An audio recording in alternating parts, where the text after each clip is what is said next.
and welcome to Son of a Batch File. Today we are going to branch out from our usual Minecraft and take an adventure in Crusader's Kings 2. Crusader's Kings 2 is kind of a grand strategy, well, it is a grand strategy game based in medieval times. It's made by Paradox, and one of the advantages is with Crusader's Kings 2, you can actually import once the game, well, the game only runs for a certain amount of years, and after that you can actually export your world into another game called Europa something, Europa Explorers 2, and then once that game runs for a set amount of years, you can export it into Victoria 2, which ends and brings it closer to current times. So, we are going to start out this game. Hopefully the music's not too loud. And I'm going to try and explain things as I'm going. Actually, first things first, I should show you, I also have to let you know that sometimes the game just freezes for random reasons, but it comes right back. So, I have to show you what DLC I have. These are the DLCs I have. It's just what I bought the game with. They gave me these three DLCs. There are mods that you can add in from the Steam Workshop. I'm not playing with any mods because I'm going to try and get achievements, and you can't have mods on if you're trying to get achievements. Well, there's certain mods you can. I think there's a hotkey one, but anyways, I can't start really early, although I would have if I could. So I'm going to have to start in the High Middle Ages, which is 1066. When you choose this, there are different people that you can choose. There's defaults, like Duke William the Bastard, which will be invading Normandy. I am not going to be playing as any of these presets because I don't want to start out as a king. I am going to start, basically make a custom game, and I'm going to, you can start out as anything.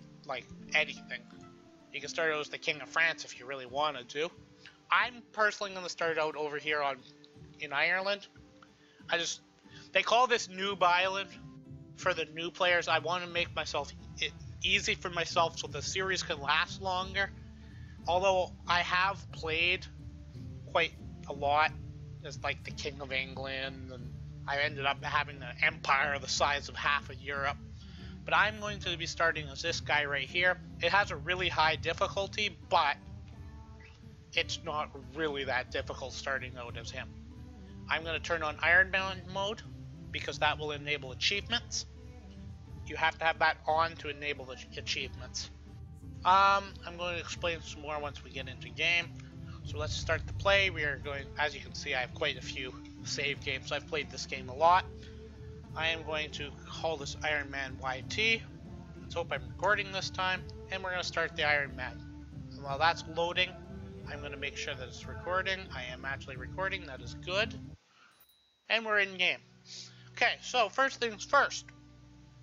I'm going to quickly go over the general premise of the game. So there's different... Oop, I just whacked my microphone. So there's different map modes. This is what is called I believe it is called the Independent Realms. So each one of these is an independent person that rules over the area. So there is a King of England, which covers all this. There's a King of Scotland, which covers all this. Not necessarily this little section, as it's a different color. There's a King of France, King of Leon, there's an Emperor of the Holy Roman Empire, and so on and so forth. There's different sizes of land and different titles. So you have an Emperor at the very top. That's the highest rank you can get. Below that, there's a King. Below that is a Duke, and below that is an Earl or Count. Well, actually, there's an Earl, and then there's a Count. So, let me just cough here. So I am currently just an Earl because I only own one section of land. This is my land, this little piece here. It's called whatever that says because I'm not going to attempt that. There's also an easier way. It's also called a duchy. Or no, it's not called a duchy. Sorry. This is a county. A duchy's larger. So we have to scroll out a little bit just to begin with. This would be the Dutch.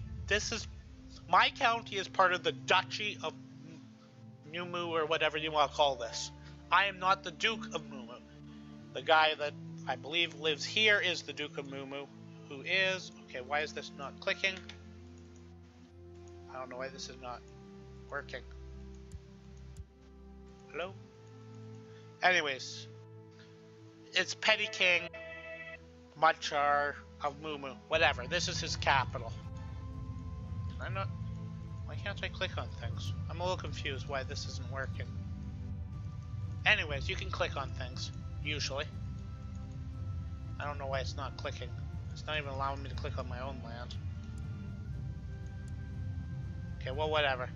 I'm sure I'll figure it out in a second. They've updated the game. Anyway, so these are different duchies. So there's a Duke of York, a Duke of Mercia, a Duke of Ulster, and a Duke of Moray, a Duke of Wessex, a Duke of... whatever. There's a Duke everywhere. There's lots of duchies. So, there's also kingdoms. So you got the Kingdom of Ireland, the Kingdom of Scotland, the Kingdom of England, the Kingdom of Wales, and the different colors indicate where the kingdoms actually are. The Kingdom of France, Antiquity, Burgundy, Castile, Aragon, and Scotland. Things like that. There's also empires, so you got the Empire of Britannia, the Holy Roman Empire, Francia, Hispania, Italia, Scandinavia. There's lots of them. There's also quite a few other things going on over here. Chances are we will never get over here. There's a lot of ground to cover to get over to there. Especially considering we're starting as a lonely... And there's also Iceland. Never forget about Iceland. So, just a quick thing. Religion, very religious. There's, you know, Catholic, Sunni, Slavic. There's also pagan somewhere. I don't know where it is. I'm sure there is somewhere on here. Anyways, different cultures. So you got the Anglo-Saxons, the Irish, things like that. Economy, different dynasties. You can see who's currently ruling over things. But I usually leave my thing right here on independent realms. So there's the first thing that we need to do is deal with these little icons. These are things that you kind of need to get done. So first things first, we are not married. This is our little family here. I'm currently 41 years old. My son is 17. So these children technically don't have a mother, but that's all dealable. Dealable? So we are going to look up some of these potential people that we can marry. So yes, you can marry children. Right? A 13-year-old, or you could marry a 26-year-old. I like marrying my character off to a very high power and ranking person. So this Princess of England is actually probably the best option for me. One of the things that you should look at are these different scores. Your wife should have pretty good scores considering they contribute to this. A diplomatic or state or diplomacy helps you fabricate claims on different areas, which I'll explain later. Martial skills helps you in battle. Stewardship helps you raise tax. Intrigue helps you plot. And learning helps you with technology, all of which I will explain in a minute. So I'm personally thinking that either this princess or this princess. This one's a little older. She isn't very... I'll probably go with this one just because she is a little older and it's less creepy, first of all.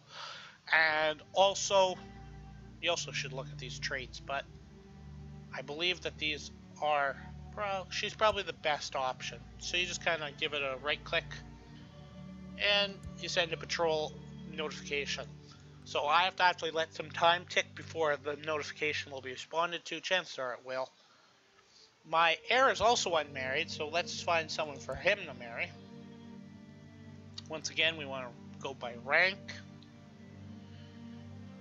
We could probably wait a little bit, and it will help, because then I can marry him to his sister too, which will help strengthen our claim into England, which we do kind of want to become. We want to become the King of Ireland. We kind of want to become the Emperor of Britannia. So one of the other things we need to do is pick an ambition. This is where you click to do ambition. So you got amass wealth, become a patron of virtue, right? Become a lady among men, get married, which I'll pick because I'm going to get married. You get a bonus, you get a little success effect, improve martial ability and stewardship, learning, intrigue, and become the King of Ireland. We're going to pick get married because that will be fulfilled pretty quickly. What else should I talk about? Oh yeah, vassals. As an earl, you have vassals. If I could click this, it would be helpful. I don't know why I can't click this. Let me just quickly tab out and then tab back in. There we go. That's what the problem was. The vassals own these you're a vassal if you own something, essentially. So I have two vassals, a bishop and a mayor. I'm not going to attempt their names because there's some accent on it, and I'm not really going to be able to explain that properly. So, as an earl, I have a castle. This is the county's capital. This is where everything is. Of course, you can upgrade things. This is through technology, which I'll explain in a minute. So I own this castle. I'm not going to pronounce the name of it. You'll see it randomly. Right here, you'll see what you own. The bishopric, this is a bishopric that is owned by the bishop. That you can appoint people to these. You can revoke them, you can give them to people. This is also the city, that is what the mayor owns. All of this gives you tax revenue. This gives you more tax revenue than these, but it still gives you money. You can find out somehow here. This button, this one. This is how much you actually make a year. There's expenses, totals. So you have to divide that by 12 to get what you get per month. You get paid every month. You can also mouse over here, it tells you what you get. So I own this. So we're going to quickly talk about technology. Here's the technology screen. I don't have any technology points at the moment. You have to get them. Over time you get them. There's events that can give you technology. Your learning skill helps you with it. You can actually, I think, mouse over things. I don't generate any technology points because I'm just a lonely count. Also, these different mises, whatever, contribute to your levy, which you can, of course, raise and dismiss, right? I'll explain that stuff later once we actually need some of that. Furthermore, yeah, that's about it. Now we should talk about quickly the state scores. This comes from your counselor, your wife, and yourself's scores, which are right here. It actually breaks down everything because of my little different attributes, which I'll explain later. It's kind of hard to explain everything at once at the beginning. So you have your counselors, so you can appoint them, as you can see. Matter of fact, this guy is really good considering. So there's different things. You actually place them on the map. So your chancellor can improve diplomatic relations. So you send it to a place and it improves relations with the Lord, or it sabotages relations with the Lord. So if I place my chancellor here, just, what was that called? Improve diplomatic relations. This guy will have a better opinion of me, or his vassals will lose opinion of him. Furthermore, I believe that's also what that's essentially what South Descent does too. Your counselor can get discovered, which isn't good. Then you get a lower opinion, and he could potentially get killed. And there's also fabricate claims, which we will be doing. We'll be doing that on this guy right here, because I want to get a claim to his land. So, over time, at 19.3% yearly, a claim will be fabricated, and there's a potential of 2% yearly that the noble will find my guy and get pissed off about it. Okay, so down to the next one, the marshal. The marshal can suppress a revolt, which I really can't explain right now because we really only have one place. He can train troops, which I will be doing, and he also can be researching military attack. I'm going to let him train troops in my home area so that I have more people to actually invade this place when I have the claim to press. Next we move on to our, we should actually look to make sure that there wasn't anyone better. No, 15 is better than 12. This is the score that you're looking for. Next we move on to Stewart, who can collect taxes, oversee construction, and research economic technology. We're going to be collecting taxes in our homeland. It gives us more money. It'll help this number increase. Next we go to our Spy Master. A Spy Master can scheme, which helps prevent plots against you.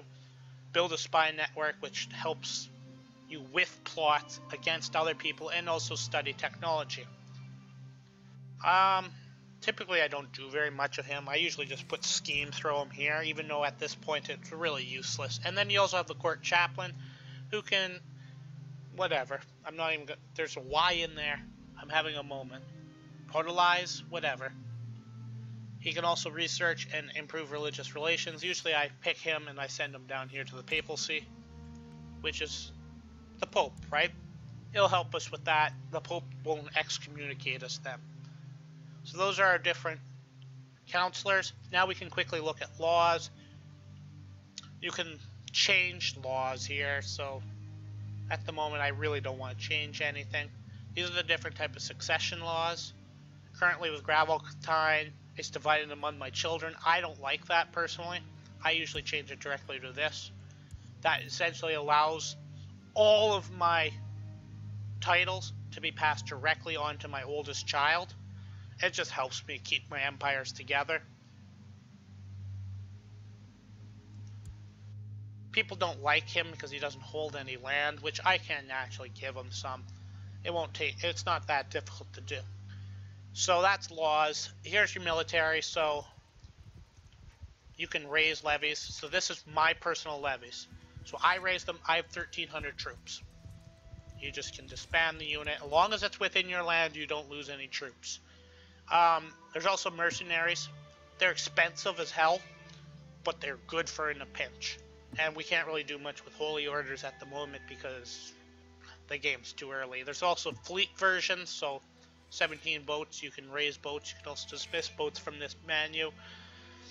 You can actually raise vassals, but currently they don't like me enough to actually give me any. See, his opinion is upset by succession laws, so I probably can revoke this guy's title and give it to my son, which will make him happier, or well, there's another problem with that guy too, but that's besides the point. So we also can go to intrigue. So this is where you can hold events, like you can invite a holy man to court, or present someone else, or hold a feast, and all these different types of things. Go indulgence for my sins. You can also plot, which is a whole nother mechanic, which some people argue with this game. If you're not plotting, you're not actually playing the game. Currently, I really can't plot. I can, but there's no point of plotting. I don't hold enough power. There's also factions. Right now, factions doesn't really matter. And then there's, of course, religion. I have one bishop, right? If I had a certain type of law, where is it? That's not really on here at the moment. Once I have a bigger, I think if I'm a duke, I have the option. I can appoint an anti-pope, which essentially allows me to excommunicate whoever I want. There's the pope. Simple enough.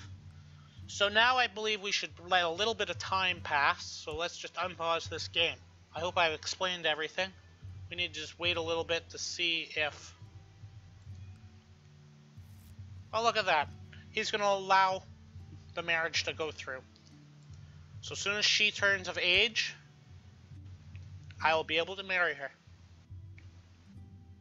And with her, she brings some claims to the English throne.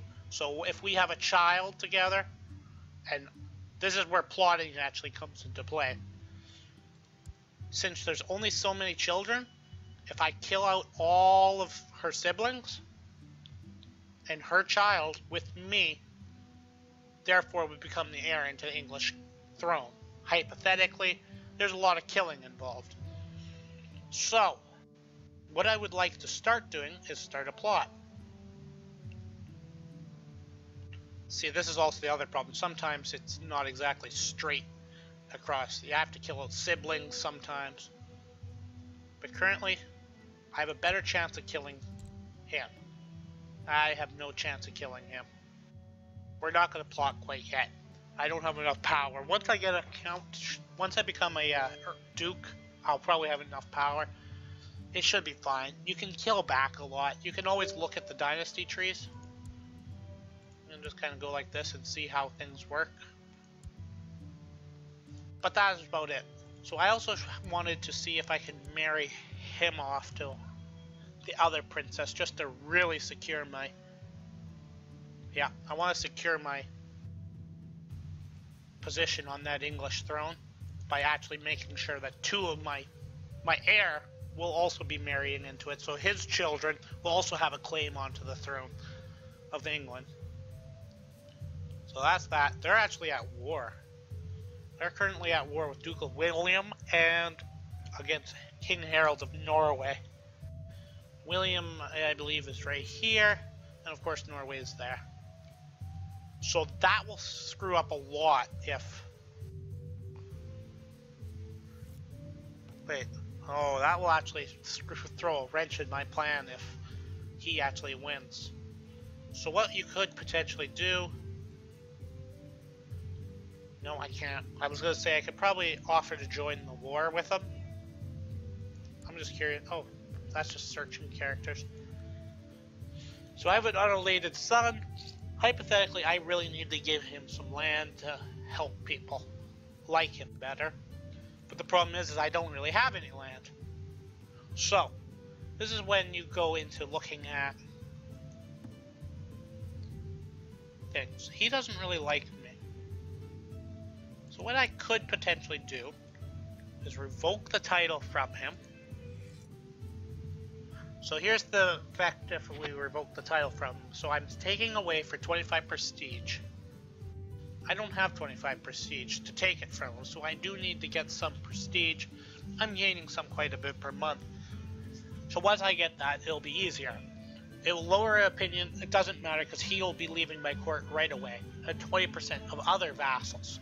So my only other vassal that I currently would have is this guy, who likes me 30%, which isn't really good, considering he's not giving me any tax money. What I could do, potentially, who do I have in my family, is actually appoint one of my other children to that bishopric, which will give me a boost being in the family and such. But one of the things, let me just see how much time this episode's been. I believe I've rambled on for quite a while. Yes, I have. I believe we'll stop the game here. I'll continue this later, or next episode, which I believe I'm just going to do Tuesdays and Thursdays. I don't know if I'm going to do the farm simulating or any other simulator like I explained yesterday in the video. But we're going to end this off here. The problem with Iron Man mode is you can only save and quit. You can't save in different points. There's only ever one save file, so we're going to leave it off here. Thank you for watching. Please subscribe. Please leave a comment if anything is really unclear. I'll try and explain it better. It's kind of hard to explain this game. It's one of those games where you just have to jump in and learn from your mistakes. There's quite a few good tutorials on YouTube as well. Yeah. So thank you for watching. Please give it a thumbs up if you liked it, thumbs down if you didn't. Don't forget to subscribe, share the video. This has been Son of a Batchwell. Thank you for watching, and have a nice day. Goodbye.